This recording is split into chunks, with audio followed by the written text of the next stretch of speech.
So Bungie recently released their Destiny 2 Forsaken Legendary Collection.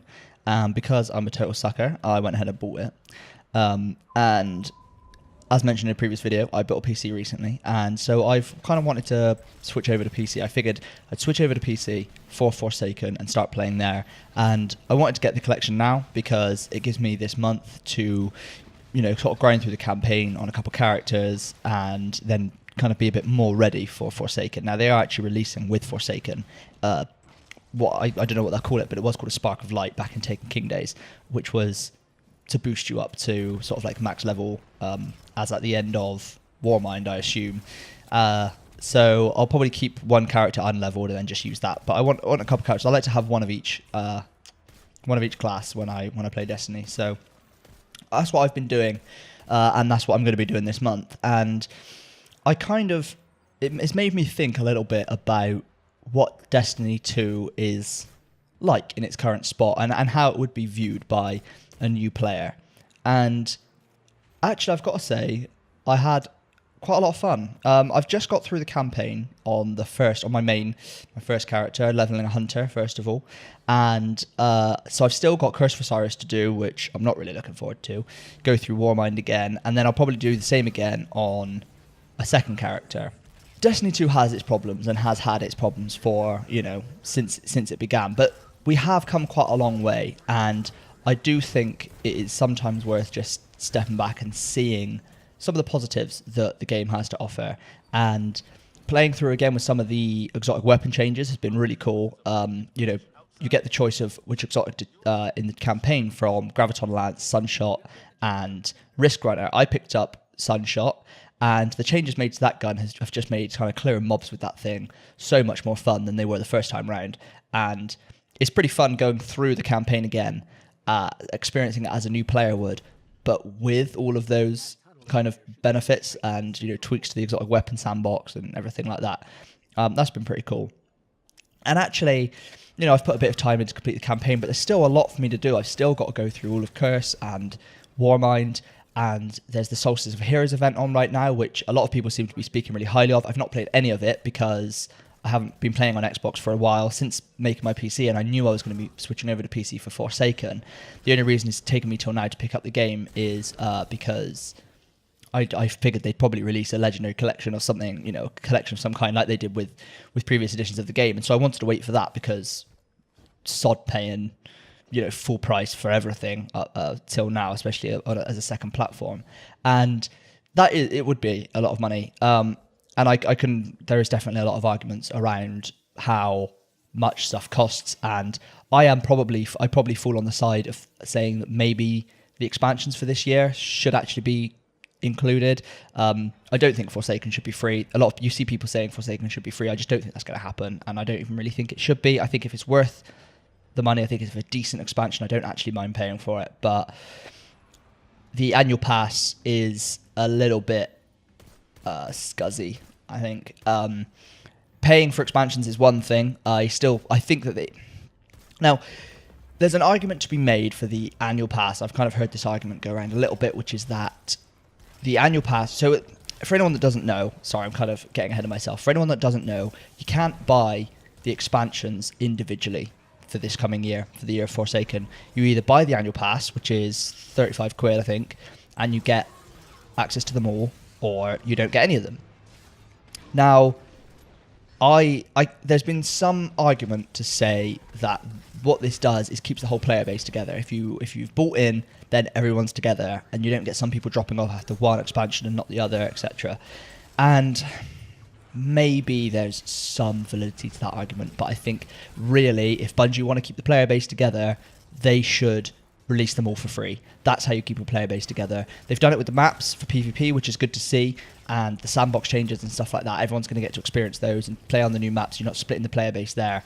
But this is something that a lot of games learned a long time ago, which is if you are dependent on your player base sticking together, you've got to give them the stuff for free. And if you're going to make money off of anything, make it off of microtransactions. And it's not like Destiny doesn't have enough microtransactions. So that is something which I do not agree with that practice. And Destiny is a weird one for me because a lot of the stuff that's happened, the disappointing state the game was launched in, a lot of the monetization stuff, if it was any other franchise, I would probably be able to just say, you know what, no, I'm done.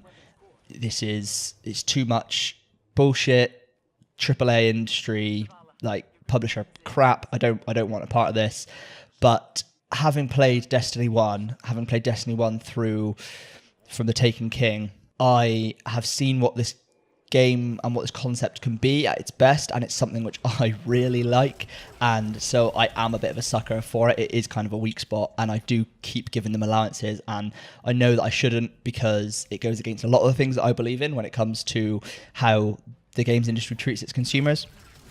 But again, playing through the campaign, the game just plays so damn well. This is a genre of kind of games that I quite like, and having played others, having played things like The Division, having played Diablo 3 and Path of Exile and Warframe, all of these kind of looter kind of games, and many of them have a lot to offer. I mean, Warframe in particular is something that I'd recommend to anybody because it's completely free, and there's just a stupendous amount of stuff in that game. The amount of content that DE have put out for that game at this current state is just...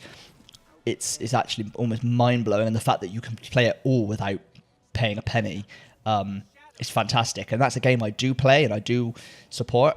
But when it comes to the others, there have been systems in other games that I think are considerably better than in Destiny. I think there have been games that are more consumer-friendly than Destiny, and there's plenty of games out there in a similar genre that do things better than Destiny does and better than Bungie does, but the game just feels so much better than almost anything on the market to play, and that for me is such a big deal, because in this type of game you're running the same content and you're basically doing the same things over and over, so you want it to feel good. It has to feel good. You want to enjoy playing the game, and that is really, more than anything, what keeps me coming back to Destiny in particular.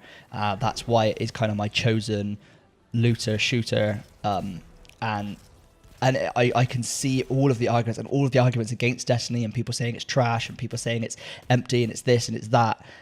So many of them are valid, but the pure just dopamine release that you get from lining up crit shots with a hand cannon and just blowing off aliens' heads, it just feels better than any other game, and that's what kind of just keeps people coming back, I think. And if they can, I really hope Forsaken is as good as they're making it look, because if we can get back to the kind of state that we were in with Destiny 1, I think this is make or break time for them, but I do think if it really is that good, people will come back. People want a good game. They want a good game to play, and I'm sure there'll be some people that are done and aren't willing to give second chances, but I want this game to be good, and I'm willing to kind of just give it a go and stick with it. And playing the PC version for the first time, I've got to say, it's a tremendous port that's been done. Vicarious Visions and Bungie, I think, worked together on it, and they, like, hats off to them, because technically this thing's incredible. It's probably one of the best optimized games I have, and runs super, super well. And running it in, kind of full frame rates, 100 plus FPS is just really, really excellent. So if you're on the fence about switching to PC, if you've got a PC that can run the game and you're in a position to do so, I absolutely recommend that you do. And if you're thinking about picking up the game for the first time, you're not sure where to play, PC is a fantastic option. Assuming, of course, you're not getting it to play with friends, you want to just play with your friends. I would still say that the Destiny experience on console with friends is better than the PC experience on your own, but the PC version is definitely the way to go if you have access to it. And I guess that was really all this video was. I don't have too much to say, just I've started Destiny again, and there are definitely things that Bungie need to address, but I think that sometimes it's just worth sitting back and remembering that actually this game feels really fantastic to play and has already come quite a long way. And here's hoping that they can just keep pushing that bar higher with Forsaken, and they can actually give everybody what they want, because this game can be something special. And I think, unfortunately, I haven't had a chance to do it yet because I'm not leveled enough for it. But reading about Whisper of the Worm and looking at that quest, that's a perfect example of where this game can be special. And I think it can be worth sticking with if we can get back to that kind of special game that a lot of us remember from the Destiny 1 days. And yeah, that's really all I wanted to say. So I'll probably do another update once I've completed all of Warmind and Curse of Osiris, and I want to give Solstice of Heroes a good look because that looks like a pretty cool event. So thanks for tuning in, and I'll catch you in the next one. Bye.